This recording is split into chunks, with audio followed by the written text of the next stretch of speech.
ठीक है बच्चों, आज का हम लोगों का जो क्लास है वो है जागृति सब्जेक्ट के अंतर्गत बेसिक लेक्चर है, एनसीईआरटीज का लेक्चर है।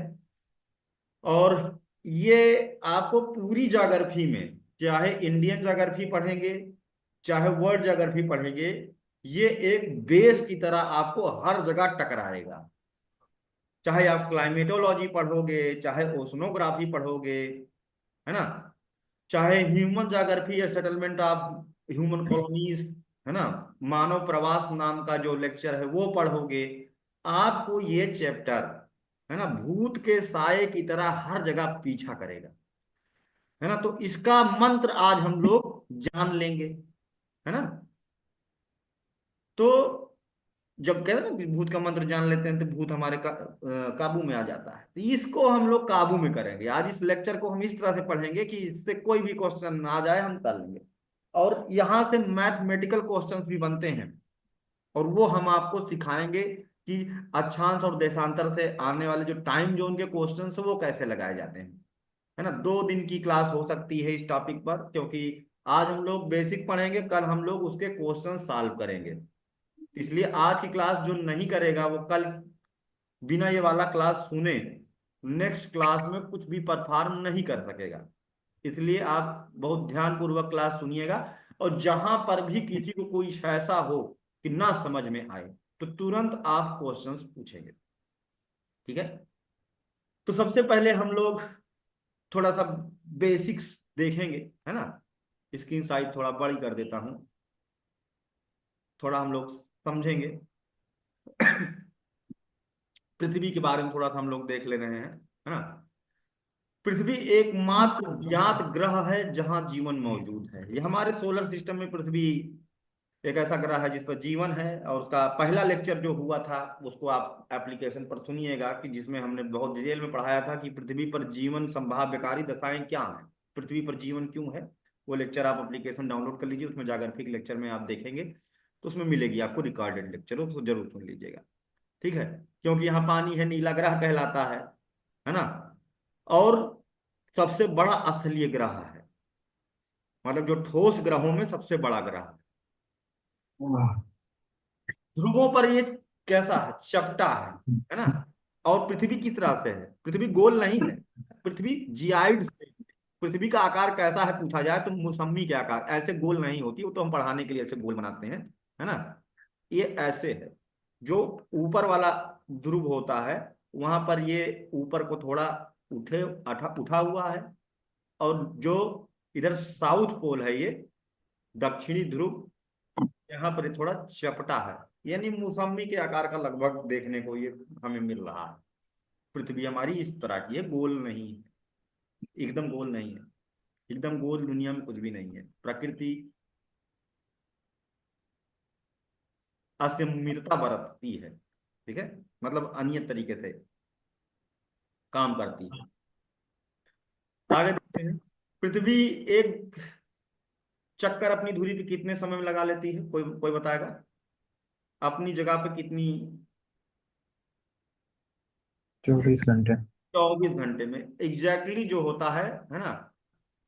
हम उसको लमसम में 24 घंटा कहते हैं, क्योंकि इतना कैलकुलेशन करने में दिक्कत होती है। एग्जैक्ट जो टाइमिंग है वो ये है। और जब पृथ्वी शुरुआत में बनी थी तो पृथ्वी बहुत तेज घूमती थी, 6 घंटे में ही दिन और रात खत्म हो जाता था। और इतनी स्पीड से घूमने के कारण पृथ्वी पर बहुत ज्यादा हवा तेज चलती थी। तो इतनी तेज हवाएं चलती थी कि कोई जीवन संभव होने की दशा नहीं बनती, न पर्वत खड़े रह सकते थे न पठार, सब घिस के खत्म। फिर धीरे धीरे पृथ्वी की जो घूमने की गति है वो धीमी होती गई। क्यों धीमी होती गई पृथ्वी की घूमने की गति? Because of moons gravity. है ना, पृथ्वी जो है पहले बहुत तेज घूमती थी, 6 घंटे में दिन रात खत्म। फिर इसका एक उपग्रह है ना, चंद्रमा। चंद्रमा, पृथ्वी कैसे घूमती है, एंटी क्लॉकवाइज, है ना, घड़ी की विपरीत दिशा में। और म्यूट रखिए बेटा, राहुल म्यूट कर लो, जब कुछ पूछना होगा तो अनम्यूट करना, ठीक है, म्यूट कर लो अपना माइक। और चंद्रमा जो है ये कैसा घूमता है, क्लॉकवाइज। चंद्रमा का गुरुत्वाकर्षण पृथ्वी के गुरुत्वाकर्षण का 1/6 भाग है। मतलब कि पृथ्वी का गुरुत्वाकर्षण चंद्रमा के गुरुत्वाकर्षण से 6 गुना अधिक है। लेकिन दो चुंबक उल्टा घूम रहे हो तो एक दूसरे के घूमने की गति को कम करेंगे, है ना। तो ये इधर घूम रहा है, इधर घूम रहा है, तो चंद्रमा पृथ्वी की घूर्णन गति को रिड्यूस कर रहा है। किस रेट से, है ना, 2.27, है ना, मिली सेकेंड पर सेंचुरी। 100 साल में चंद्रमा पृथ्वी की घूर्णन गति को 2.27 मिली सेकेंड कम कर देता है अपने गुरुत्वाकर्षण के कारण, क्योंकि चंद्रमा उल्टा घूमता है। तो मिली सेकेंड तो बहुत छोटी बात है, लेकिन अरबों साल के समय में ये एक बड़ा चेंज पैदा कर दे रहा है। अरबों साल में मिली सेकेंड काफी ज्यादा हो जाता है। अब ये ला करके पृथ्वी को लगभग 24 घंटे पर सेट कर दिया है। इसका मतलब ये नहीं है कि पृथ्वी 24 घंटे पे ही सेट रहेगी। पृथ्वी के घूमने की गति कई चीजों से प्रभावित होती है। ठीक है, एक तो पृथ्वी के अंदर जो लावा का विस्फोट होता है वो पृथ्वी की घूर्णन गति को तेज कर देता है। ये कैसे? जैसे एक फुटबॉल लो और फुटबॉल के अंदर एक पटाखा रख दो, ठीक है, और वो पटाखा फुटबॉल के अंदर फूट जाए, तो फुटबॉल क्या है, गोल गोल तेजी से घूम जाती है कि नहीं घूम जाती है? घूमेगी ना। अगर फुटबॉल के अंदर पटाखा फोड़ दें तो फुटबॉल बड़ी तेजी से घूम जाएगी। तो पृथ्वी के अंदर जो लावा फूटता है ना, तो तीव्र गति से तो वो आ करके पृथ्वी की ऊपरी सतह की चट्टानों से टकराता है, तो पृथ्वी की घूर्णन गति में तीव्रता ला देता है, तो पृथ्वी की घूमने गति इस तरह से तेज हो जाती है। इसी तरह से चंद्रमा अपना काम कर ही रहा है। चंद्रमा धीरे धीरे पृथ्वी की घूमने की गति को धीमा करता जा रहा है। साथ ही साथ एक और चीज होती है जो पृथ्वी के घूमने की गति को स्लो करती है, जिसे कहते हैं ग्लेशियल बाउंड, हिम बंधन। ठीक है, हिम बंधन क्या है, इसको थोड़ा दिमाग से समझोगे तो समझ में आएगा, है ना। यानी पृथ्वी की घूर्णन गति को प्रभावित करने वाले कारक क्या क्या हैं, यहां पर हम लिख लेते हैं। पृथ्वी की घूर्णन गति को प्रभावित करने वाले कारक।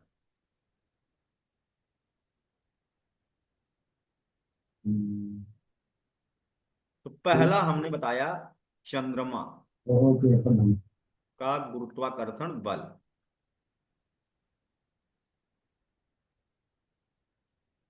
ठीक, म्यूट रखो बच्चा, है ना, नहीं तो क्लास सुनोगे तो फिर डिस्टरबेंस होगी आपको। चंद्रमा का गुरुत्वाकर्षण बल। राहुल, अपना माइक म्यूट कर लो बेटा, डिस्टर्ब होती क्लास। हाँ, चंद्रमा का गुरुत्वाकर्षण बल, gravitational force of the moon. ठीक है, क्यों है ऐसा, क्यों नजरीन? चंद्रमा कैसे स्लो करता है अर्थ की रोटेशनल स्पीड को? ज्योग्राफी है, इसमें दिमाग लगेगा, रटने वाला विषय नहीं है, यूपीएससी रटने वाली चीज भी नहीं है।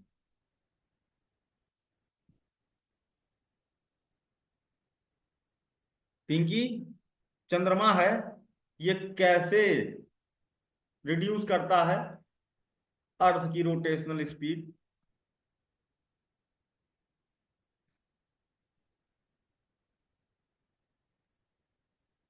Any idea? अभी बताया मैंने। सर रा- चंद्रमा क्लॉकवाइज घूमता है और पृथ्वी एंटी क्लॉकवाइज, जिससे दोनों के मध्य घर्षण उत्पन्न होता है।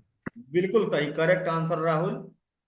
और इस कारण से वो क्या करता है, ग्रेविटेशनल फ्लक्स की कटिंग कर रहा है, धीरे धीरे उसको धीमा कर देगा। जैसे दो चुंबक हों, एक चुंबक ऐसे घूम रहा हो, दूसरा चुंबक उसके बगल में ऐसे घूम रहा हो, एक दूसरे की रोटेशन स्पीड को वो स्लो कर देंगे। ठीक है, तो चंद्रमा 2.2 मिली सेकेंड पर सेंचुरी, है ना, रोटेशन को स्लो डाउन कर दे रहा है। ये पहला फैक्टर है जिससे पृथ्वी की रोटेशनल स्पीड प्रभावित होती है। दूसरा फैक्टर, सेकंड फैक्टर है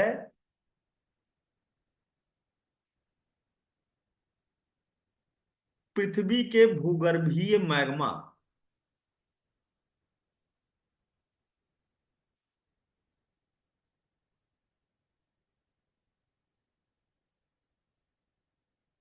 का उत्थान। तो ये अभी अभी हमने इसको भी बताया था कि अर्थ है, और इसके नीचे अलग अलग लेयर्स हैं, है ना।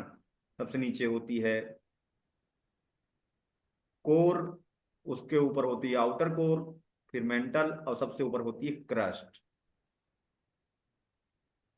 ना।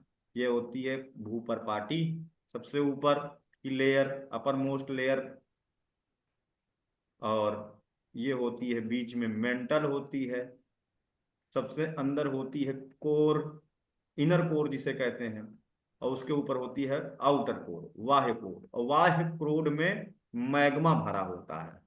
यह है बाह्य कोर, आउटर कोर जिसे आप कहते हो। यह है इनर कोर,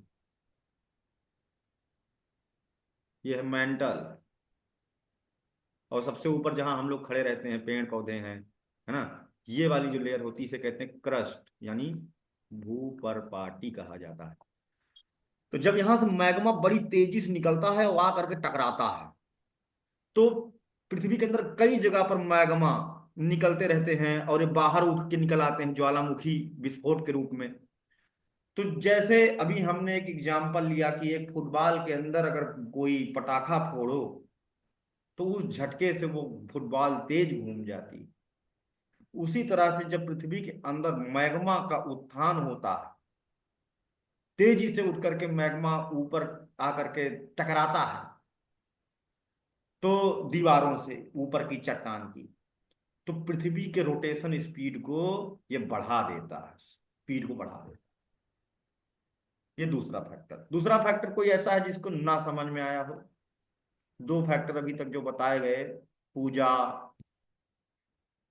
अनुष्का, राजेंद्र, कृषि बच्चे को जो दो फैक्टर हमने बताया, नजरीन, पिंकी, सबको आ गया? क्यों सपना? सपना, जी सर, आ गया। बस समझा दो फिर, आ गया तो।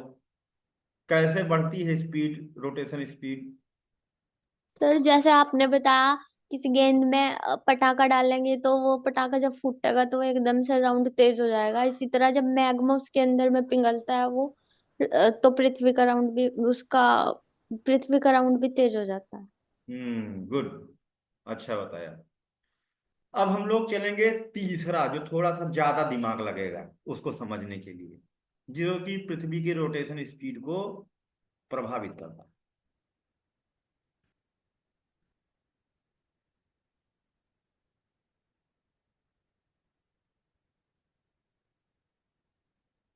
जिसे कहते हैं ग्लेशियल बाउंड। ठीक है, हिम बंध, ग्लेशियल बाउंड, ये बहुत कम प्रभावित करता है ना। मतलब 0.7 मिली सेकेंड, है ना, लेकिन करता है क्या ग्लेशियल बाउंड? उसके लिए हमें पृथ्वी की तरफ फिर से रुझान करना होगा।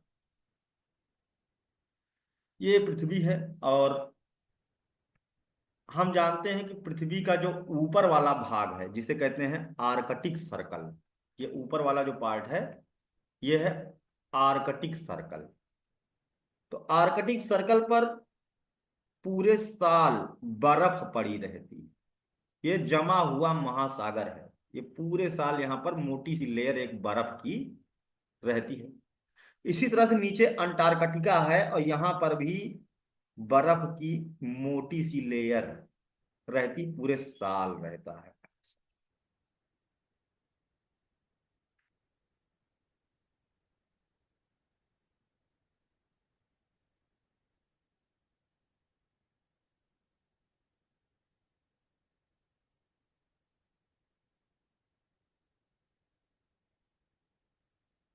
ये नहीं है काम, मेरे गांव से चुप संध्या बोलने का कुशवाहा कुछ जी, नहीं है आगे। संध्या कुशवाहा जी, म्यूट कर लो।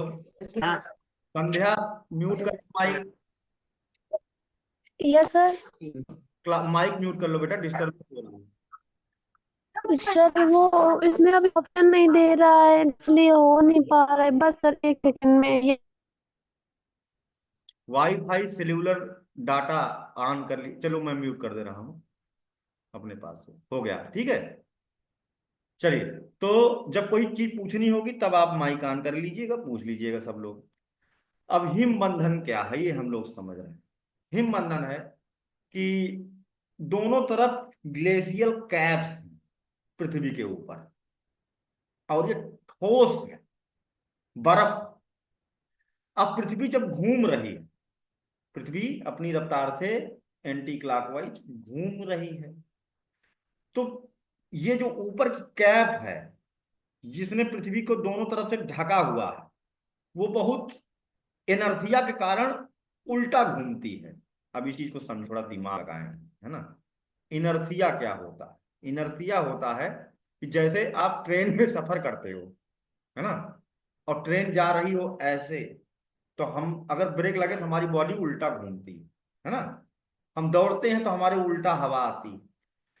तो जब पृथ्वी घूमती है एंटी क्लॉकवाइज, है ना, तो ये जो ऊपर और नीचे हिमानी की कैप लगी हुई है, ये इनर्सिया के कारण उल्टा घूमने की कोशिश करती है ना। इससे होता क्या है? इससे होता है कि ये जो ऊपर की बर्फ है ये पृथ्वी को रिड्यूस करने की कोशिश करती है। ये 0.7 मिली सेकेंड पर सेंचुरी अर्थ की रोटेशनल स्पीड को ये कम कर देता है। समझ में आई बात? क्या समझ में आया ये बात सभी बच्चों को? ग्लेशियल बाउंड, ठीक सर है। एक बार फिर से बता दीजिए। जैसे एक गोला है, उसके ऊपर और उसके नीचे आटा चिपका दो, है ना। चिपकाना दो, आटा रख, आटे की लोई रख दो। अब तुम उसको घुमाओ, आटे की लोई उल्टा घूमने की कोशिश करेगी और गेंद को स्लो कर देगी। इसी तरह से दोनों तरफ हिमानियां हैं, जो पृथ्वी घूमती है तो हिमानियां उनको जकड़ के रखती हैं कि जितना घूमो, है ना। पानी है, पानी तो बह जाता है, लेकिन बर्फ उतनी तेज नहीं बहती, वो जकड़ के रखती है कि अरे भाई मत मत घूमो, है ना। तो इस कारण रिड्यूस कर देता है, ठीक है। आगे हम लोग अब आते हैं अपने आज के जो कोर लेक्चर है उस पर आते हैं, लैटिट्यूड एंड लैंगिट्यूड। बाकी हम लोग rotation and revolution of earth पर इसके बाद लेक्चर है ना, उसमें हम लोग पढ़ेंगे। लैटिट्यूड लैंगिट्यूड पढ़ने के बाद ही वो समझ में आएगा, इसलिए पहले हम लोग आज लैटिट्यूड एंड लैंगिट्यूड पढ़ें, ठीक है, एक एक को पढ़ें। तो यहाँ पर हम आते हैं अपने पीपीटी के पास, है ना। पृथ्वी का आकार पृथ्व्याकार है, विगतियां हैं 23 घंटा 45 23.5 डिग्री झुकाव है ना। लीप ईयर सब लोग जानते होंगे, 4 साल में एक दिन आता है, 29 की फरवरी होती है। कोई ऐसा तो नहीं है जिसका लीप ईयर पे बर्थडे होता हो। 29 फरवरी को बड़ा नुकसान होता है ऐसे बच्चे का, अगर किसी का बर्थडे हो जाए लीप ईयर में, है ना, उसका बर्थडे 4 साल बाद आएगा, कम गिफ्ट मिलेगा। कोई है जो 29 फरवरी को पैदा हुआ हो? मेरी सहानुभूति उसके साथ है, ठीक है। चलिए आगे बढ़ते हैं। लैटिट्यूड एंड लैंगिट्यूड, अक्षांश एवं देशांतर। तो सबसे पहले हम एक फिगर बनाएंगे जिससे कि हम समझ सकें कि लैटिट्यूड क्या होता है और लॉन्गिट्यूड क्या होता है, फिर एक एक के बारे में हम लोग पढ़ेंगे। बहुत सरल है, कोई कठिन चैप्टर नहीं है ये। जो क्वेश्चंस लगाना शुरू करेंगे तो वो कठिन पड़ेगा थोड़ा सा।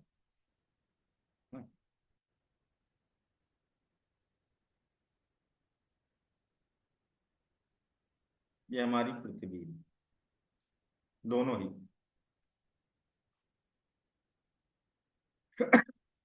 तो इस पृथ्वी को हम जैसे गूगल मैप पर, और जो गूगल मैप आपको पूरा का पूरा जो लोकेशन शो करता है, इन्हीं अक्षांश और देशांतर रेखाओं के माध्यम से ही करता है। इसमें कुछ रेखाएं होती हैं जो क्षैतिज होती हैं, हॉरिजेंटल होती हैं और पैरेलल होती हैं, ऐसे ऐसे। इनको कहते हैं अक्षांश रेखाएं।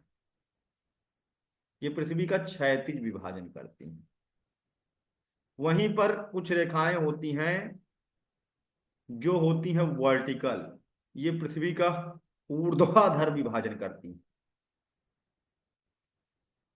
ये रेखाएं, ऊपर वाला नॉर्थ पोल है, नीचे वाला साउथ पोल है, ये नॉर्थ पोल है, और ये है साउथ पोल।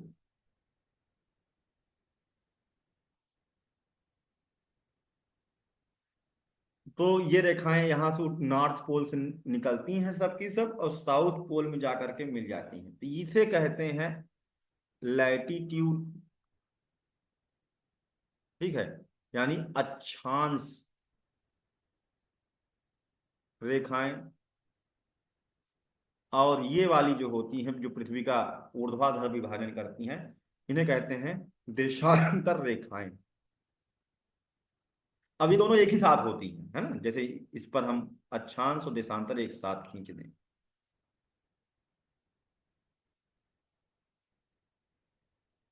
और कभी आप ग्लोब देखिए, मैप देखिए, तो आपको पृथ्वी इसी तरह से दिखाई गई होती है। ये असल में पृथ्वी पर नहीं है। दीज आर इमेजिनरी लाइन, है ना, ये सब काल्पनिक रेखाएं हैं। लेकिन अब दोनों को मिक्स कर दिया है। इनकी सहायता से हम किसी जगह की लोकेशन पता लगा पाते हैं।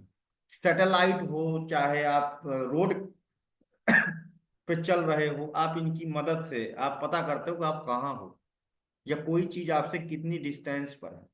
हवाई जहाज में इस्तेमाल होता है, रेलवे इस्तेमाल करती है। आजकल लोग छोटी छोटी चीजों के लिए गूगल मैप का इस्तेमाल करते हैं। और Google map remote sensing and GIS technology completely based on the latitudinal and longitudinal lines।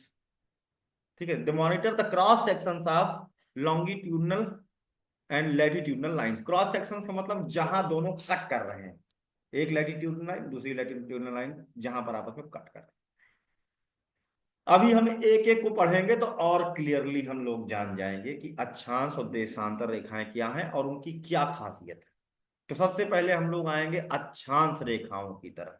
ठीक है, कि अक्षांश रेखा आप लोग भी अपने नोट्स में, अभी क्लास खत्म होने के बाद में, है ना, सब लोग नोट्स में क्या लिखे हो हमको भेजोगे भी। ये नहीं कि यहाँ जो है रामायण चल रही है, पंडित जी बैठे हैं बाँच रहे हैं और भगत जन सब सुन रहे, है ना, प्रसाद मिलेगा शाम को फिर चले जाएंगे, ऐसा नहीं होगा यहाँ। ठीक है, नोट्स आप बनाओगे, सारा फिगर बनाओगे जो मैं बना रहा हूँ, और उसके बाद जो नोट कर रहा हूँ नोट करोगे, उसके बाद हमको भेजोगे ताकि मैं देखूं कि कैसे बनाए हो। ठीक है, रोज रोज नहीं मंगवाऊंगा, लेकिन किसी दिन भी मंगवा सकता हूँ, इसलिए हमेशा रेडी रहिए।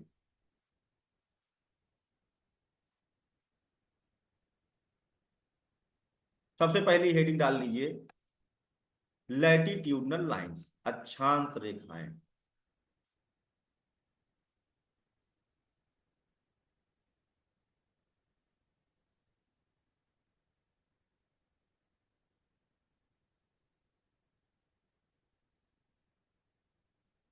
तो अक्षांश रेखाएं पृथ्वी का क्षैतिज विभाजन करती हैं। ठीक है, ये पृथ्वी का क्षैतिज विभाजन करती हैं। क्षैतिज विभाजन का मतलब हो गया horizontal distribution of the earth. ये काल्पनिक रेखाएं हैं। ये काल्पनिक मतलब कि असली में पृथ्वी पर इस तरह से कोई रेखा नहीं खींची हुई है। ठीक है, ये काल्पनिक रेखा है। These are the imaginary lines है ना। जो मानचित्र, ग्लोब एवं रिमोट सेंसिंग, जीआईएस, है ना, जीपीएस, ठीक है,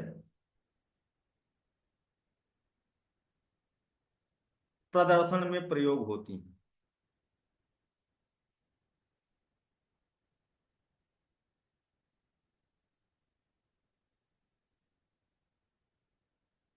ठीक है। तीसरा खासियत इनकी ये होती है, these are the parallel lines. ठीक है, ये रेखाएं एक दूसरे के समानांतर होती हैं। Parallel lines, these are the parallel lines. Parallel का मतलब जानते ही होंगे, देखो एक ही लैटिट्यूड पर जो आप मिले रेखाएं। अब इसमें जो सबसे बीच की जो रेखा होती है, बीचों बीच की, ये सबसे बड़ी होती है, क्योंकि पृथ्वी जो है सबसे ज्यादा त्रिज्या पृथ्वी की विषुवत रेखा पर है।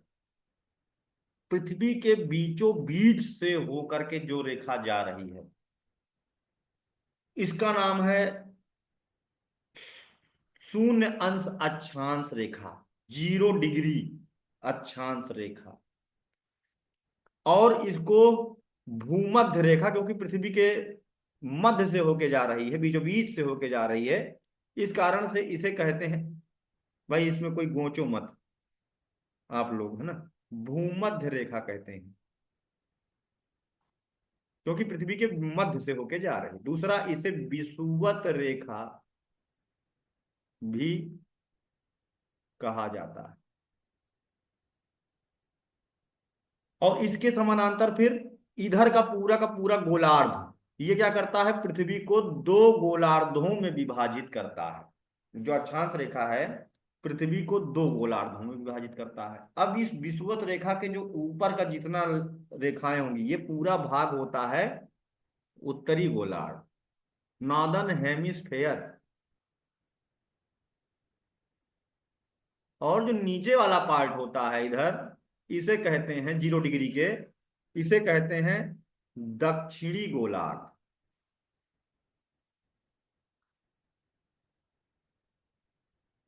Southern hemisphere. ठीक है।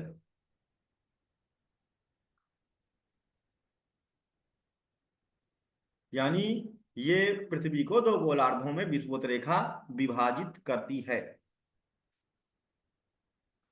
और अब अक्षांश रेखाएं एक दूसरे के पैरेलल होती हैं। इधर एक से लेकर के 1 डिग्री से लेकर के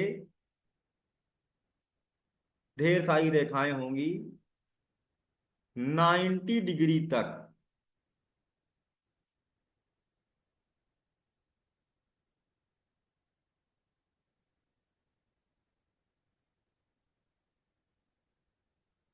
दोनों तरफ ये रेखाएं होती, उधर भी एक से लेकर 90, और नीचे की साइड में भी एक से लेकर के 90 तक रेखाएं होती हैं। छोटे छोटे क्वेश्चन हमेशा यहां से बनते हैं, यूपीएससी ने क्वेश्चन कई बार यहां से बनाया है, और सरल क्वेश्चन यहां से बनते हैं, कठिन क्वेश्चन नहीं बनते हैं। लेकिन तब भी लोग फंस जाते हैं, छोटी छोटी चीजें वो इग्नोर किए होते हैं और फंस जाते हैं। ये बीच की हो गई एक 0 डिग्री, फिर 1 डिग्री, इधर वाले जितने होंगे उनके बगल में n लिखते हैं, यानी वो दिखाता है कि ये उत्तरी गोलार्ध, नॉर्दर्न हेमिस्फीयर की बात है ना। 1 डिग्री से लेकर के ऊपर 90 डिग्री नॉर्थ तक होता है। इसी तरह से इधर 1 डिग्री साउथ से लेकर के 2 डिग्री साउथ, फिर 90 डिग्री साउथ तक होता है। अब यूपीएससी 2016 प्री में क्वेश्चन आया, कितना सरल क्वेश्चन था। क्वेश्चन ये था कि अक्षांश रेखाओं की कुल संख्या कितनी होती है। कितनी होती है? Option A 180, option B 181, option C 179, option D 182। कितनी होती? 181। बहुत अच्छा, बहुत अच्छा, राइट आंसर राहुल, एक्सीलेंट। 181 होंगी। क्यों? क्योंकि दोनों हेमिस्फीयर की हो गई, एक है उसको भी तो जोड़ेंगे, है ना? तो 181, और लोग ज्यादातर टिक मार के आ गए थे कि 90 उधर 90 उधर, 0 डिग्री को भूल गए, जो मेन लाइन है। इसे फंडामेंटल लाइन भी कहते हैं, 0 डिग्री को मौलिक रेखा भी कहते हैं, क्योंकि जो भी मेजरमेंट अर्थ का किया जाता है वो इसी फंडामेंटल लाइन से ही किया जाता है, यानी ये फंडामेंटल प्लेन पर है और सबसे बड़ी अक्षांश रेखा है। अब एक पॉइंट ये भी नोट करने लायक है कि अक्षांश, अच्छा ये बताओ, अक्षांश रेखाओं की लंबाई क्या सब जगह बराबर है? क्यों पिंकी? जिससे पूछूंगा वो बताएगा। ठीक है पिंकी? नहीं। नहीं, अच्छा ठीक है। तो सबसे बड़ी कहां पर है और सबसे छोटी कहां पे है? बिल्कुल सही बताया था पिंकी ने। सर 0 डिग्री पर सबसे बड़ी है और 90 डिग्री पर सबसे छोटी। एक्सीलेंट, बहुत अच्छा, बच्चों को समझ में आ रहा है ना? तो यहां पर हम एक चीज देख रहे हैं कि अक्षांश रेखाओं की जो लंबाई होती है, ये सब ऑप्शन में होते हैं, ऑप्शन ए बी सी, है ना? अक्षांश रेखाओं की लंबाई एक समान नहीं होती, और ये विषुवत रेखा पर सबसे बड़ी होती है, और जैसे जैसे ध्रुवों की ओर जाते हैं, पोल्स की ओर जाते हैं, अक्षांश रेखाओं की लंबाई कम होती जाती है। ध्रुवों पर ये मात्र एक रिफरेंस लाइन बनती है।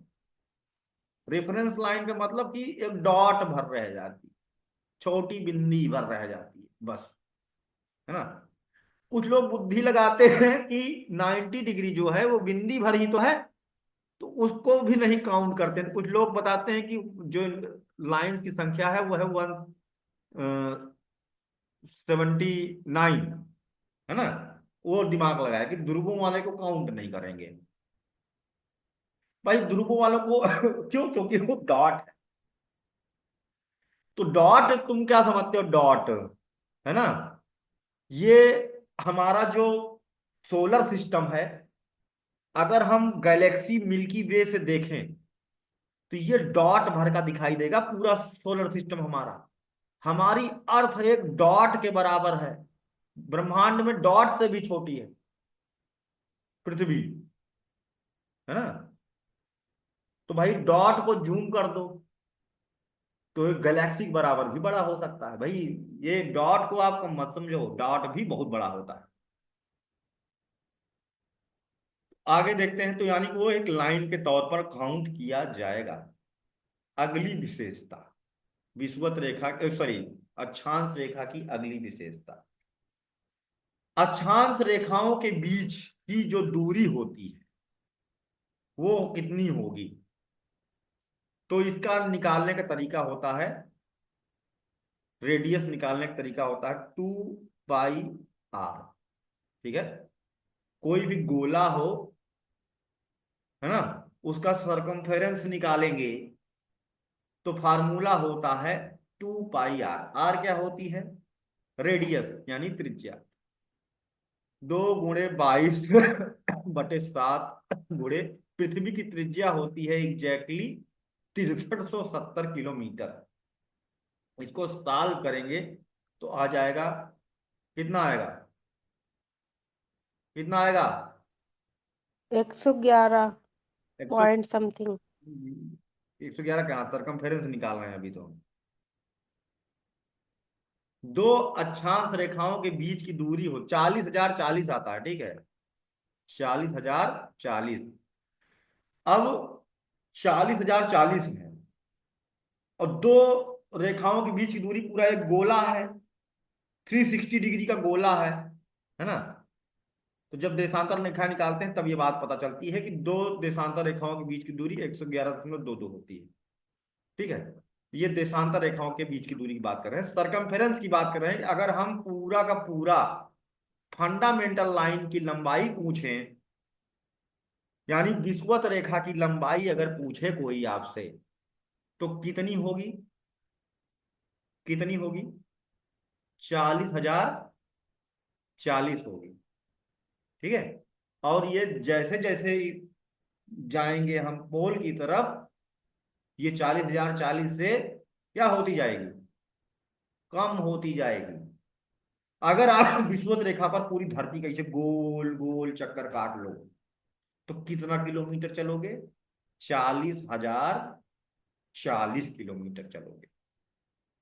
किसने चक्कर काटा था पूरी धरती का? तब पता चला था कि पृथ्वी गोल है।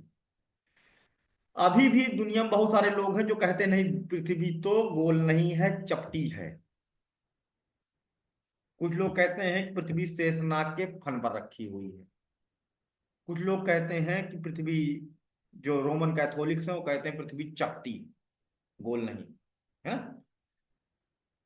और जब विज्ञान का विकास हुआ तो पता चला कि गैलीलियो गलीली ने बोला सबसे पहले गैलीलियो गैलीली ने अपने गणितीय आकलन से बताया कि पृथ्वी चपटी नहीं गोल है, तो उनको फांसी दे दी गई थी। अरस्तु बोले थे तो उनको उनको जहर पिला दिया गया था। गलीलियो गलीली बोले तो इनको ढूंढा गया कि पकड़ो इसे मारो। क्यों? क्योंकि उस समय मान्यता ये थी, है ना, दो तरह की थियरीज चलती थी। इसको मैं हटा रहा हूं स्लाइड को। दो तरह की थियरीज चलती थी, है ना। एक होती थी जियोसेंट्रिक थियरी, ये पहले चलती थी, है ना, जिसे कहते थे भू केंद्रित सिद्धांत। अनपढ़ गवारों का सिद्धांत है ये। इसमें क्या मानते थे? अभी भी ऐसे लोग हैं जो मानते हैं, ऐसा नहीं है कि खत्म हो गए हैं, अभी भी हैं कुछ जाहिल। उनका मानना है कि पृथ्वी ब्रह्मांड का केंद्र है। चांद, तारे, सूर्य, सारे ग्रह पृथ्वी का चक्कर लगाते हैं। और पृथ्वी का केंद्र क्या है? जो रोमन कैथोलिक मेन चर्च है इटली में जो थी, रोम जो शासन करता था यूरोप में, वो चर्च पृथ्वी का केंद्र है। और जहां पर मेन हेड प्रीस्ट पादरी अलेक्जेंडर, जहां पोप अलेक्जेंडर जहां खड़े होंगे, वो धरती का केंद्र होगा। तो यानी अगर आप अलेक्जेंडर पोप का चक्कर लगा लो, तो पूरे ब्रह्मांड का चक्कर लगाने का तुम्हें पुण्य मिल जाएगा। तो वो लोग अपना ऑरा ऐसे फैलाए हुए थे। और जब कोई ऐसा बोल दे कि नहीं भाई, ये बात तो गलत है, पोप जो बता रहे हैं कि पृथ्वी ब्रह्मांड का केंद्र है, तो वो उसको अपना अपमान समझते थे और उसे कहते थे इसे मारो, ये तो धर्म के विरुद्ध बोल रहा। तो गलीलियो जब बताया कि नहीं पृथ्वी, दूसरा थियरी उसने दिया हीलियोसेंट्रिक। हीलियस मतलब सूर्य, यानी सूर्य केंद्रित सिद्धांत, हीलियोसेंट्रिक थियरी जब उसने दिया, तो उसने बताया कि सूर्य केंद्र में है, सारे ग्रह उसका चक्कर लगाता है, पृथ्वी भी सूर्य का चक्कर लगाती है। तो उसको कहे इसको गलीलियो को ढूंढो और इसको फांसी पे लटका दो। गलीलियो भाग गया, छुपा रहा कई सालों तक, और वहां से छुप छुप के लेटर लिख करके रिलीज करता था, लोगों को अवेयर करता था। इसको पूरी तरह से पुष्ट किया क्रिस्टोफर मगैलन ने, एक साहसी नाविक, जिसने पूरी पृथ्वी की गोल गोल यात्रा कर डाली, और जहां से यात्रा शुरू किया था वहीं आगे पहुंचा। ऐसे नाक की सीध में चला गया, चला जा रहा था, चला जा रहा था, फिर गोल घूम के वापस वहीं पहुंच गया। तो कहा कि हाँ धरती, अब क्या हो जाता है भाई, जब आप, अगर पृथ्वी चपटी है ना, तो वो कर्व ढूंढने चला था। कर्व ढूंढने का मतलब ये होता है कि लोग मानते थे कि पृथ्वी जो है कैसी है, अभी मानते हैं जो फ्लैट अर्थ थियरी मानने वाले जो लोग होते हैं, वो मानते हैं कि पृथ्वी ऐसे है, तवे की तरह, है ना। और इसका एक लास्ट किनारा होना चाहिए फिर, जहां से तुम गिर जाओगे अगर वहां पहुंच जाओगे तो, है ना। यानी कि अगर आप यहां से चलना शुरू करोगे, यहाँ गए, यहाँ गए, यहाँ गए, यहाँ गए, यहाँ गए, किनारे अगर आप पहुंचते हो तो अब आपको गिर जाना चाहिए। कर्व ढूंढने निकले थे, धरती का किनारा कहाँ है ढूंढने निकले थे। लेकिन हुआ क्या? हुआ ये कि ये वापस से यहां पहुंच गए, यहां से चले वापस से यहां पहुंच गए। ये कब पॉसिबल है? जब पृथ्वी चपटी ना हो, गोल हो। पृथ्वी जब गोल होगी, इसीलिए क्रिस्टोफर मगेलन के नाम पर मगेलन जल संधि डेडिकेट किया गया है उनको भाई, है ना। अब यहां से आप चलो और घूम करके पीछे से वापस यहीं पहुंच जाओ, तो आप इस बात को प्रूफ कर देते हो कि धरती फ्लैट नहीं ऐसी है, गोल है ना। तब ये प्रमाणित हुआ कि पृथ्वी चपटी नहीं, गोल है। लेकिन तब भी इसका भी विरोध हुआ, ये गलत बता रहा है। क्रिस्टोफर मगेलन भांग खा के यात्रा किया था, है ना। क्रिस्टोफर मगेलन को भी गलत ही ठहराया गया, उसको पुरस्कार की जगह जेल में डाल दिया गया। पूरा दुनिया घूम करके आया कि हमको इनाम मिलेगा, है ना, उसको वहां के राजा ने जेल डाल दिया था। तो ये हाल था, खोज करने वालों के साथ ये हो रहा है, क्योंकि अंधविश्वास चरम पर था और विज्ञान नीचे था। विज्ञान को ऊपर आने में बहुत पापड़ बेलने पड़े हैं, अंधविश्वासियों से बहुत भिड़ना पड़ा है, तब जा करके कुछ हो पाया। तो जियोसेंट्रिक थियरी और हीलियोसेंट्रिक थियरी, ये क्या है हम लोग समझ गए होंगे। कशिश ठाकुर, समझ में आ रहा है बात?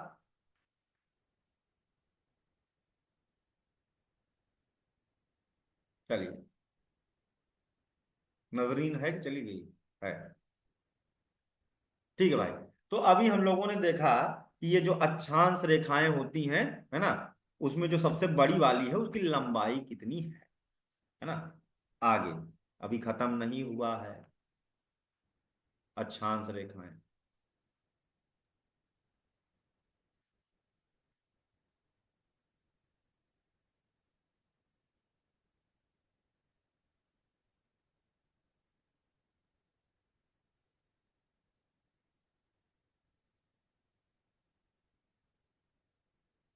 अक्षांश, अगला पॉइंट जो नोट करेंगे, अक्षांश रेखाओं का प्रयोग पृथ्वी की जलवायु पेटियों के निर्धारण में किया जाता है। पहले लिख लेंगे फिर इस बात को समझेंगे। वहां पर क्वेश्चन पूछेगा कि निम्नलिखित में से किन रेखाओं का प्रयोग पृथ्वी की जलवायु पेटियों के निर्धारण में किया जाता है। अक्षांश, देशांतर, है ना, अक्षांश रेखाओं का प्रयोग किया जाता है। अक्षांश रेखाओं का प्रयोग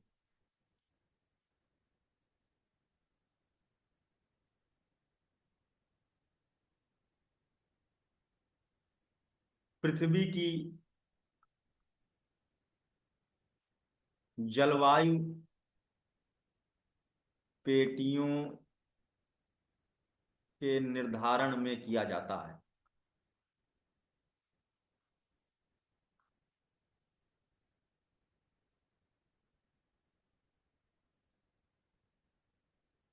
बड़ा इंपॉर्टेंट लाइन है ये। और ये है क्या, इसको समझते हैं। पृथ्वी के बीचों बीच से 0 डिग्री भूमध्य रेखा जा रही है, और जो इस सूर्य देवता की किरणें हैं, है ना, पूरे साल यहां पर सीधी पड़ती हैं। सूर्य देवता की जो किरणें हैं पूरे साल सीधी पड़ती हैं यहाँ। सूर्य देवता काले का ब्लैक होल बना दिया। हाँ, अब यहाँ पर सीधी पड़ेगी तो यहाँ पर पूरे साल क्या रहेगी, 0 डिग्री के आसपास पूरे साल क्या रहेगा, गर्मी रहेगा। ठीक है। और जैसे जैसे ऊपर की तरफ जाएंगे, सूर्य देवता की जो किरणें हैं वो कैसी पड़ेंगी, तिरछी। इसीलिए जो पोलर रीजन होते हैं वहां 6 महीना दिन और 6 महीना रात होती है। ये ऐसे तो तिरछा पड़ती, लंबी पड़ती है, तो यहाँ ठंडक, इसीलिए तो ये जगह जो हमने बताया था, यहाँ बर्फ पाई जाती है ना। तो ये जो 0 डिग्री वाला एरिया है, अब पृथ्वी अपनी अक्ष पर कितना झुकी हुई है, कोई बता सकता है? 23.5 डिग्री। हाँ, 23.5 डिग्री। इस कारण से 23.5 डिग्री वाली जो अक्षांश रेखा है, इसका बड़ा भाव है ना, क्योंकि पृथ्वी अपनी अक्ष पर झुकी हुई है।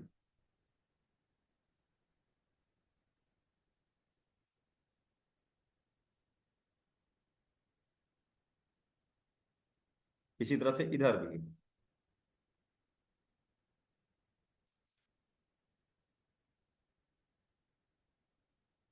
23.5 डिग्री साउथ।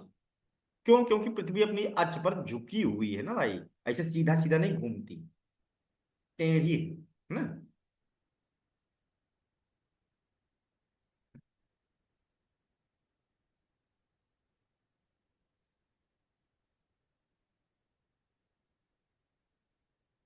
66.5 डिग्री साउथ,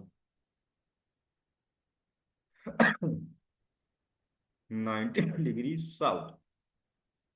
तो यहां पर ये वाली रेखा को कहते हैं कर्क रेखा।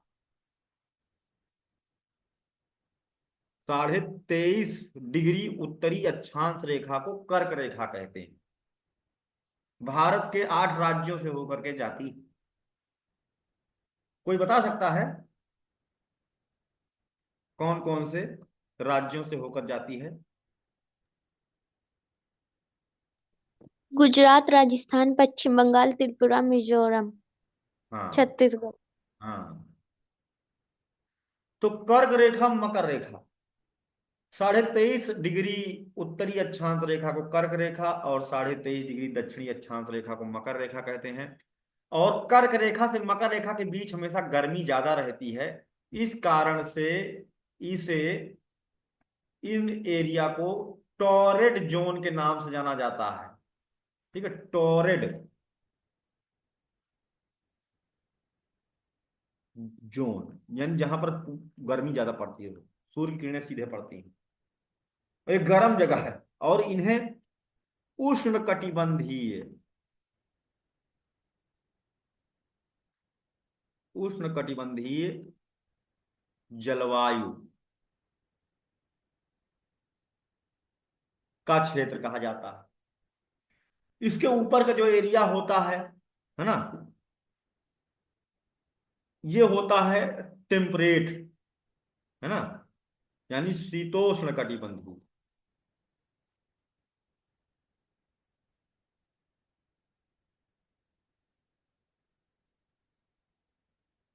ये 45 डिग्री से लगभग 66.5 डिग्री के बीच का एरिया होता है। और बीच का उपोष्ण कटिबंधीय, ऊपर ध्रुवीय, पूरा ठंडा, एकदम बहुत ज्यादा ठंडा रहता है, ध्रुवीय जलवायु जिसे कहते हैं। यहाँ पर भी ध्रुवीय जलवायु। तो यहाँ पर जो पृथ्वी की आगे क्लाइमेटोलॉजी पढ़ेंगे तो वहां काम आएगा। बहुत तरह से जलवायु पेटियों को हम लोग पढ़ेंगे। तो जलवायु पेटियों के निर्धारण में भी अक्षांश रेखाओं की महती भूमिका होती है। अब हम लोग आ जाते हैं अगली बात पर। ये तो थी सब अक्षांश रेखाएं। जैसे हमने 0 डिग्री, है ना, 0 डिग्री भूमध्य रेखा, ये एक्चुअल जियोग्राफिकल लाइन है, इसको हमने पढ़ा। इसी तरह से पृथ्वी की एक होती है मैग्नेटिक इक्वेटर। ठीक है, हमारी पृथ्वी एक बड़े प्राकृतिक चुंबक की भांति कार्य करती है।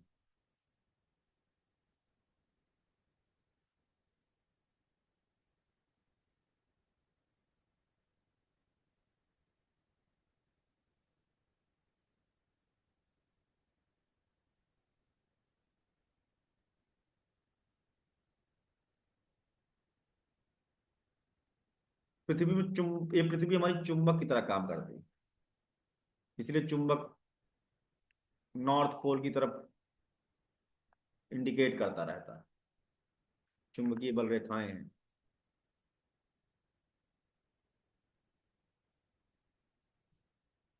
तो एक हमने पढ़ा था 0 डिग्री, ये हुई भूमध्य रेखा। एक होती है मैग्नेटिक इक्वेटर, जो लगभग लगभग विषुवत रेखा के समानांतर होती है, एकदम नहीं। इसे कहते हैं मैग्नेटिक इक्वेटर। और ये कैसे पता, यहां पर जो कंपास रखते हैं तो उसमें कोई मोमेंट नहीं होता। ये पृथ्वी भारत के थुम्बा द्वीप से होके जाती है, जहां पर सैटेलाइट लॉन्चिंग व्हीकल्स का स्टेशन है ना, वहां से सैटेलाइट छोड़े जाते हैं। थुम्बा द्वीप भारत का श्रीहरिकोटा के नाम से जाना जाता है, होकर जाती। वहीं पर ये मैग्नेटिक नॉर्थ पोल को मैग्नेटिक साउथ पोल से मिलाने वाली रेखा है ना, इसका नाम होता है अक्लीनल लाइन। याद रखना, एक्लिनल रेखा ये क्या है? ये कौन से द्वीप से होके जाती है? कनाडा का एक द्वीप है, उसका नाम है एल्समेयर द्वीप। ये एल्समेयर द्वीप से होकर के जाती है कनाडा के।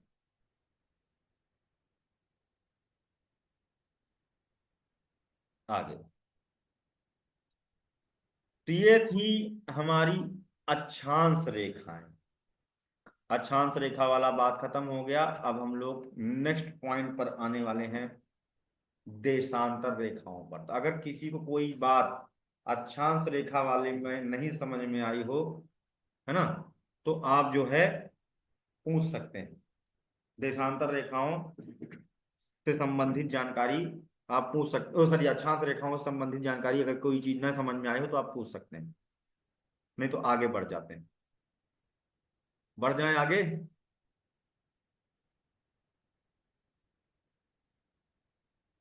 क्यों बढ़ा जाए? ठीक है। अब हम लोग हेडिंग डालने चल रहे हैं, देशांतर रेखाएं, लॉन्गिट्यूडनल लाइंस।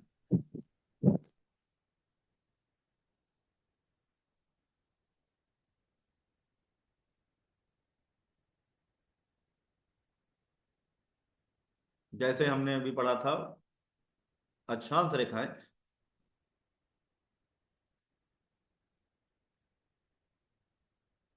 वो पृथ्वी का कैसा विभाजन कर रही थी भाई? क्षैतिज। और ये तरबूज में जो लाइंस होती है खरबूजे में, उस तरह का ये लाइंस होती हैं।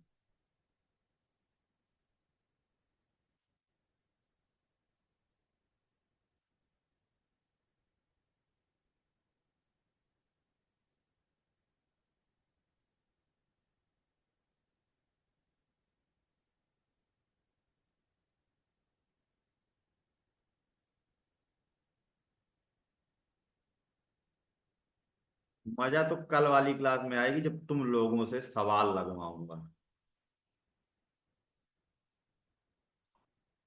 और तुम लोग अटकोगे, बता नहीं पाओगे, और फिर मैं सबको चिढ़ाऊंगा। और जो बता ले जाएगा वो जो है शाबाशी पाएगा, है ना। तो जो देशांतर रेखाएं होती हैं, ये पृथ्वी का ऊर्ध्वाधर विभाजन करती हैं। ठीक है, पृथ्वी का ऊर्ध्वाधर,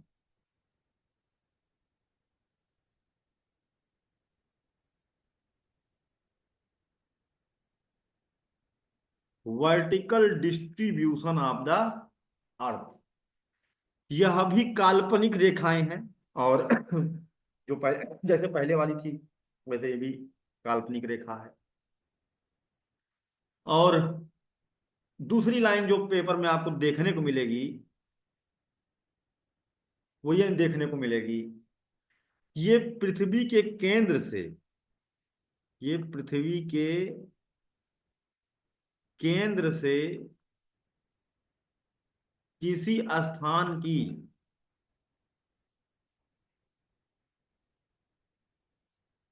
कोणीय दूरी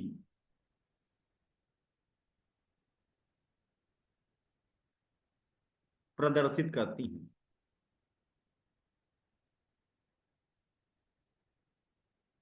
ये लाइन आपको बहुत अच्छे से याद रखनी है। कोणीय दूरी पृथ्वी के केंद्र से, यानी पृथ्वी का अगर जो अंदर सेंटर है वहां से कोई जगह किस एंगल पर है ना, ये बताती है जो देशांतर रेखाएं हैं। तीसरी बात, विश्व का मानक समय, ये आगे हम पढ़ेंगे हम लोग मानक समय, ठीक है। विश्व का ये मानक समय पर कल क्लास होनी है, ठीक है। आज हम लोग लैटिट्यूड लैंगिट्यूड पढ़ रहे हैं। टाइम जोन और टाइम जोन कैलकुलेशंस कल हम लोग करेंगे, है ना। और उसमें हम लोग मैथमेटिकल फार्मूला सीखेंगे कि कैसे टाइम जोन के क्वेश्चन, और ये पायलट्स को भी सिखाया जाता है। जो पायलट्स होते हैं उनकी जब ट्रेनिंग होती है तो बेसिक लेक्चर उनको भी ये पढ़ना होता है जो अभी तुम पढ़ रहे हो। आर्मी वालों को भी पढ़ना होता है क्योंकि इसके बिना कोई, मर्चेंट नेवी वालों को भी पढ़ना होता है, सबको पढ़ना होगा ना। विश्व का मानक समय का निर्धारण इनके माध्यम से किया जाता है। टाइम जोन, जीएमटी जिसे कहते हैं। अलग अलग जगहों का समय अलग अलग हो रहा होता है। अभी जैसे अपने यहाँ रात है, कई दिन हो रहा होगा, तो एक रेफरेंस लेते हैं। बीच वाली जो देशांतर रेखा है ना, इसे कहते हैं शून्य अंश देशांतर रेखा। इसके ईस्ट वाला पार्ट को पूर्वी गोलार्ध, यानी ईस्टर्न लैंगिट्यूड हो कहलाएंगे। जो भी रेखाएं इधर होंगी ये ईस्टर्न लैंगिट्यूड होंगी। 10 degree east, 20 degree east, 30 degree east, ऐसे। और इधर वाली जो होंगी उन्हें, उसको कहेंगे पश्चिमी गोलार्ध। ये पूरब, ये पश्चिम,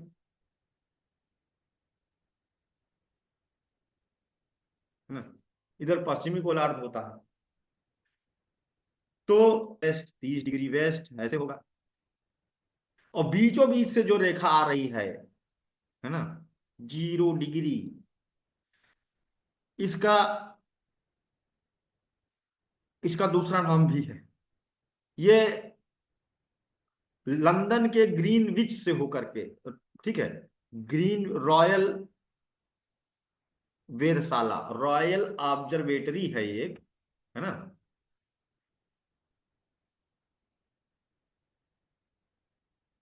ग्रीनविच लंदन से होके जाती है, ठीक, ग्रीनविच लंदन से होके जाती है। इस कारण से इसे ग्रीनविच रेखा भी कहा जाता है। ग्रीनविच रेखा भी कहलाती है। इसे पीएम भी कहते हैं, प्राइम मेरिडियन, यानी ये मुख्य रेखा है। इसे प्रधान यामयोत्तर, प्राइम मेरिडियन भी कहते हैं।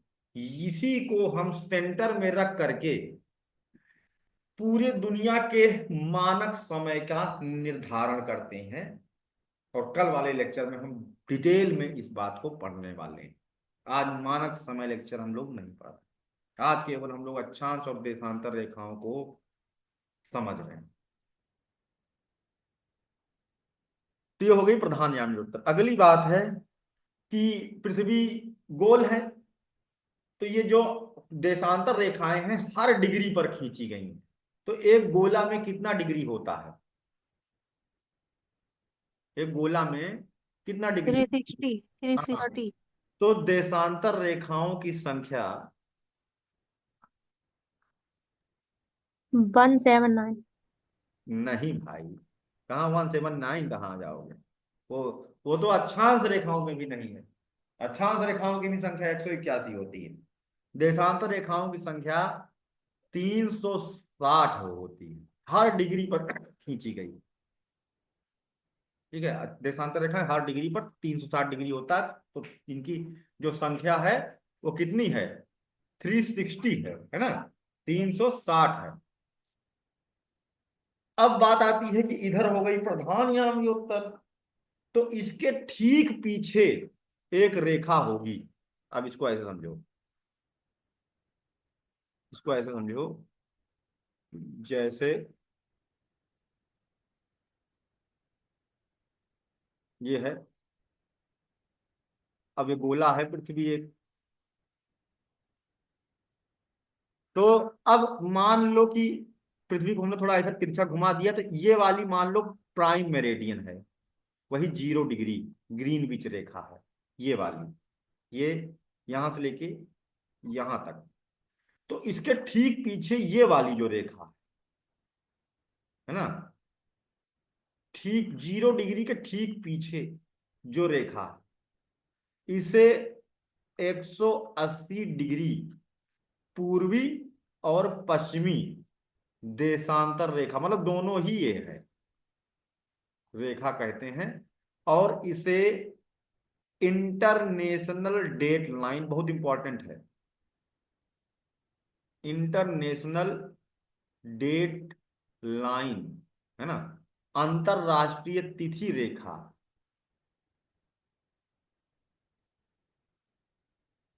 कहा जाता है इसको। इधर से इधर या इधर से इधर पार करने पर एक दिन का अंतर आ जाता है, 24 घंटे का अंतर आ जाता है। तुम इधर से कूद के इधर चले गए तो उधर संडे, तो उधर सैटरडे, इधर इधर आ गए तो उधर इधर सैटरडे, तो इधर संडे, है ना, ऐसे होता है। तो जब हम लोग पढ़ेंगे मानक समय निकालने के फार्मूले, तो वहां पर इस कॉन्सेप्ट की जरूरत पड़ेगी।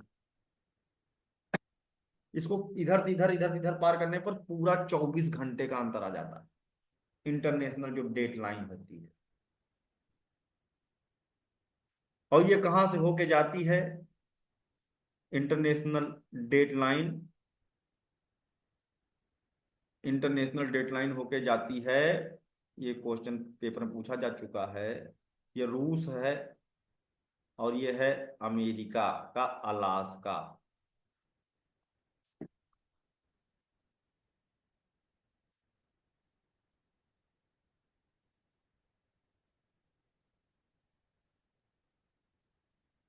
ठीक है, ये अमेरिका है, ये रूस का, रूस और अमेरिका के बीच ऊपर है एक सागर,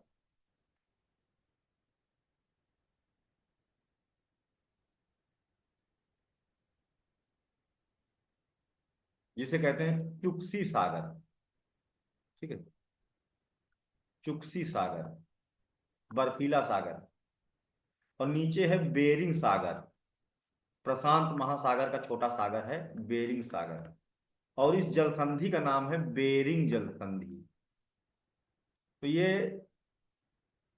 जो रेखा है, ये, और ये घुमा दी गई है, तिरछा कर दी गई है कई सारे द्वीपों को कवर करने के लिए, है ना।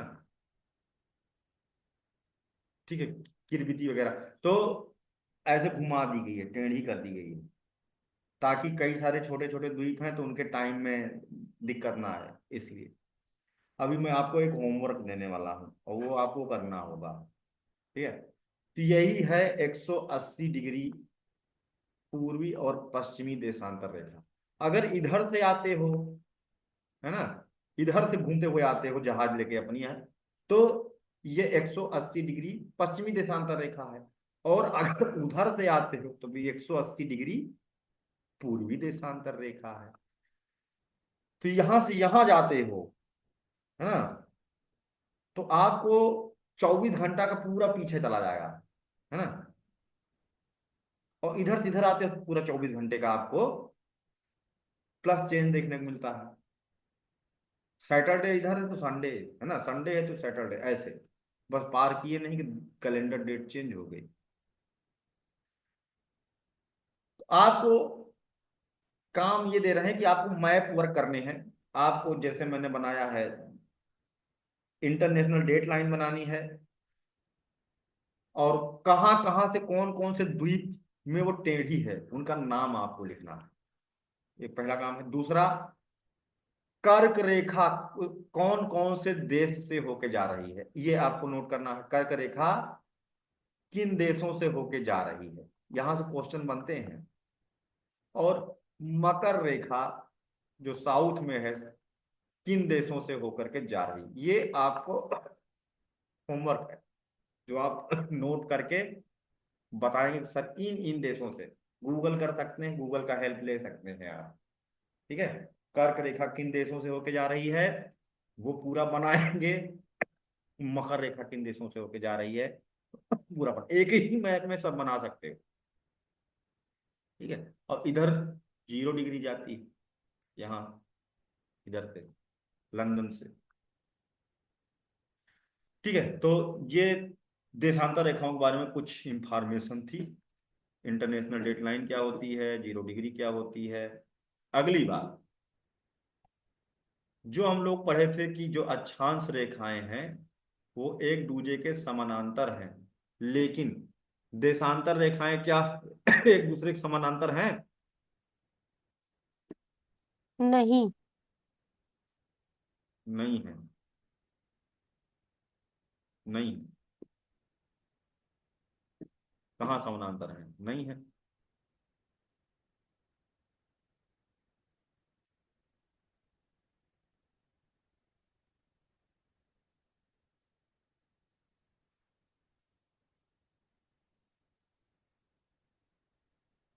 ये देखिए विषुवत रेखा पर इनके बीच की दूरी ज्यादा होती है। दो देशांतर रेखाओं के बीच की दूरी विषुवत रेखा पर ज्यादा होती है, और पोल्स की तरफ जाते हैं तो कम होती जाती है। ये समानांतर नहीं होती हैं, सब की सब दोनों ध्रुवों पर आपस में जाके मिल जाती। ये समानांतर नहीं होती हैं।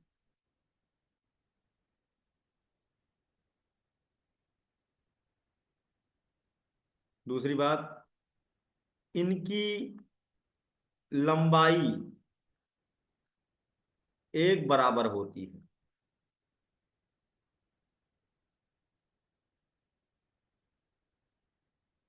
इनकी लंबाई एक बराबर होती है, यानी कि जितनी बड़ी ये है उतनी बड़ी ये है, उतनी बड़ी ये है, उतनी बड़ी ये है, उतनी बड़ी ये, सब एक बराबर लंबाई की होती है। तीसरी बात, दो देशांतर रेखाओं के बीच की दूरी विषुवत रेखा पर, क्योंकि पोल्स पर तो 0 हो जाएगी, सब मिल जाएंगी आपस में, तो उनके बीच की दूरी पोल्स पर 0 हो जाती है क्योंकि सब मिक्स हो जाती है। और विषुवत रेखा पर 0 डिग्री पर दो देशांतर रेखाओं के बीच की दूरी कितनी है ये निकालना हो, है ना। तो पहले तो हम सरकमफेरेंस निकालेंगे, तो 2 पाई r करेंगे तो आएगा 40,040, है ना, ये आता है। और 360 से अगर इसको हम भाग कर दें, है ना, तो जो आएगा वो दो देशांतर, कैमरा कैसे, हाँ, तो ये कितना आएगा 111, तो ये दो देशांतर रेखाओं के बीच की दूरी होती है जो विषुवत रेखा पर है, और जैसे जैसे ऊपर जाएंगे इनके बीच की दूरी घट जा रही है। ठीक है, 90 डिग्री पर सब मिल गई तो 0 हो जाती है बीच की दूरी। तो अगली खास बात थी देशांतर रेखाओं के बारे में। अब बात आती है कि सूर्य उगता है कहाँ से, उगता क्या है, मतलब प्रतीत होता है ना, पूर्व में। पूरब से सूर्य उगा, एक तो गाना था कोई ना, और पश्चिम में अस्त होता है, ऐसे ही लगता है ना। तो दिन सबसे पहले जापान में हो रहा है, सबसे पहले ईस्ट वाले जो देश हैं वहां पर सबसे पहले दिन हो रहा है, और इसी तरह से वहां सबसे पहले शाम होगी। तो अलग अलग जगहों पर अलग अलग समय हो रहा होता है। तो उसमें दिक्कत है कि अगर हवाई जहाज यात्रा कर रही है तो उसको सब जगह का समय पता होना चाहिए। उसके लिए फार्मूला होना चाहिए जिससे निकाल सको कि कहाँ पर कितना बज रहे हैं। तो दो देशांतर रेखाओं के बीच समय का अंतर पाया जाता है कितना। पृथ्वी 24 घंटे में अपनी धुरी पर एक चक्कर लगा रही है, और देशांतर रेखाओं की संख्या कितनी है, 360 है। तो 24 × 60, इसको मिनट में बदल लो, भागे 360 कर दो तो आ जाएगा 4 मिनट। या इसको याद रखना, दो देशांतर रेखाओं के बीच समय का अंतर होता है 4 मिनट का। यानी कि जो 0 डिग्री है वहां से इधर पूरब की तरफ जो समय होगा वो प्लस होगा, और पश्चिम की तरफ जो समय होगा वो माइनस होगा। यानी कि सूर्य क्योंकि पहले उगता है तो यहाँ का समय आगे होगा और यहाँ का समय पीछे होगा। किससे, 0 डिग्री से, प्राइम मेरिडियन से, है ना। पश्चिम का समय माइनस और पूरब का समय प्लस में होता है। यानी कि अगर 0 डिग्री पर 12 बज रहे हैं और 10 डिग्री पर, 10 डिग्री पूर्वी देशांतर की बात करें तो वहां कितना बज रहा होगा। तो 4 से गुणा कर दो 10 डिग्री को, आ जाएगा 40। यानी कि ईस्ट में है तो 40 मिनट क्या हो रहे हैं, ज्यादा बज रहे हैं। यानी यहां पर 12:40 हो रहा होगा। इसी तरह से 10 डिग्री पश्चिमी देशांतर पर 40 मिनट माइनस होगा, है ना। यानी 11:20 हो रहा होगा, है ना, यहां पर। तो इसी तरह के सवाल लगाने हम लोग कल सीखेंगे। अक्षांश और देशांतर रेखाओं से जुड़े हुए सवाल हम लोग देखेंगे। तो दो देशांतर रेखाओं के बीच की दूरी 111.22, दो देशांतर रेखाओं के बीच समय का अंतर 4 मिनट का होता है ना। और ये सब एक बराबर होती हैं लेकिन समानांतर नहीं होती हैं, पृथ्वी का ऊर्ध्वाधर विभाजन करती हैं। तो ये थी हमारी अक्षांश और देशांतर रेखाएं। ठीक है। मानक समय क्या होता है, एक बड़ा चैप्टर है और इससे जुड़े हुए क्वेश्चंस पेपर में आते हैं, सवाल लगाने को आते हैं, वो सब हम लोग कल लगाना सीखेंगे। ठीक है। आज हम लोग यहां तक पढ़ेंगे, ज्यादा ओवरलोड दिमाग में नहीं रखेंगे। अक्षांश देशांतर और जो काम दिया है, कर्क रेखा किन देशों से होके जाती है, मकर रेखा किन देशों से होके जाती है ना, पश्चिम से पूरब सीक्वेंस होना चाहिए, क्योंकि सीक्वेंस वाला क्वेश्चन बनता है। आप नोट करके हमें भेजोगे, होमवर्क है ये। ठीक है। इंटरनेशनल डेट लाइन किन किन द्वीपों से होके जा रही है ये नोट करोगे, कर्क रेखा किन किन देशों से होके जा रही नोट करोगे, मकर रेखा किन देशों से होके जा रही नोट करोगे। और अगर कोई मैप बना करके कर देता है तो वो और शाबाशिक बात है, क्योंकि अब मैप बनाते रहना होगा। जितना मैप बनाओगे उतना अधिक जियोग्राफी आपकी स्ट्रांग होगी। ठीक है। तो यहां से हम लोगों का आज अक्षांश और देशांतर नाम का टॉपिक खत्म होता है, और कल हम लोग जीएमटी वगैरह सवाल लगाना सीखेंगे। अब किसी को कुछ पूछना हो तो पूछ सकता है, कोई चीज डाउट हो जो ना समझ में आया हो पूछ सकता है। सर, जो आप बताए नॉर्थ पोल और साउथ पोल पे 6 मंथ दिन होता है, 6 मंथ रात होती है, तो मतलब वो नॉर्थ वाले पोल पे किस मंथ से किस मंथ तक होता है दिन, और किस मंथ से किस मंथ तक रात? हम्म देखो, जब 21 जून होता है तो जी। वहां पर दिन शुरू होता है, और 22 दिसंबर तक अब वहां दिन रहेगा। कौन से पोल पे? नॉर्थ। अच्छा। 21 जून से 22 दिसंबर तक वहां दिन होता है, फिर 22 दिसंबर से 21 जून तक रात रहती। और मतलब जब वहां नॉर्थ वाले पे दिन रहेगा तो साउथ वाले पे रात रहेगी। हाँ ओके सर। ठीक है, आगे बढ़ाया भी जाना है ना। जीएमटी वाली क्लास के बाद ये सब बेसिक लेक्चर थे, इन पर हमें अच्छे से पकड़ बनानी होगी। 2-3 बार सुनोगे तब जा करके चीजें क्लियर होंगी। तो भाई सबको समझ में आया बातें? कशिश, पिंकी, राहुल, जो आज जिनकी पहली क्लास है। Yes sir. आप तो जवाब, पूजा,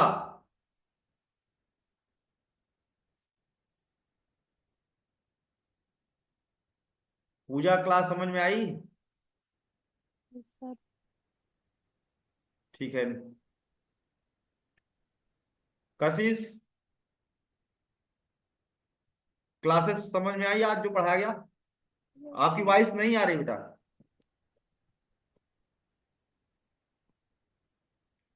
ऐसे ऐसे कर रही है तो मतलब नहीं समझ में आया। चलो ठीक है, जो भी यस। हाँ डाउट्स हो आप पूछ सकते हैं, है ना। क्लास के बाहर भी पूछ सकते हैं, है ना, ग्रुप पर भी बात कर सकते हैं, पूछ सकते हैं आप लोग, ठीक है। तो इसी के साथ हम आज की क्लास को क्लोज करते हैं। और जो होमवर्क दिया गया है, आशा है कि आप लोग करके भेज देंगे। नहीं भेजेंगे तो मैं क्या ही कर लूंगा, है ना। ऑफलाइन हो तो डस्टर फेंक के मार दे, है ना, यहाँ तो कुछ कर भी नहीं सकते, है ना। हाँ तो इसी के साथ में आज की क्लास को हम लोग क्लोज करते हैं। नेक्स्ट क्लास कल होनी है, सेम टाइम पर होगी, ठीक है। जय हिंद, जय सर ये भारत। क्लास डेली चलेगी? 3 दिन इधर जागृति चलती है हमारी, 3 दिन चलेगी, ठीक है। Okay sir. हाँ, उधर फिर इकोनॉमिक्स भी होने लगती है। कल हम लोग जीएमटी पढ़ेंगे और पढ़ेंगे हम लोग मैथमेटिकल फार्मूला कैलकुलेशन। सर ये ऑनलाइन टेस्ट अब कब होगा, किस चीज का? जागृति का ही होगा टेस्ट। अभी थोड़ा कब होगा? थोड़ा पढ़ा तो दें। अच्छा अच्छा, यही। यार अभी तो कितना हुआ ही, एक टेस्ट ले लें, थोड़ा चैप्टर हो जाए, क्यों भाई, है ना। थोड़ा चैप्टर हो जाए तो फिर इसका टेस्ट लेंगे, ठीक है। ओके।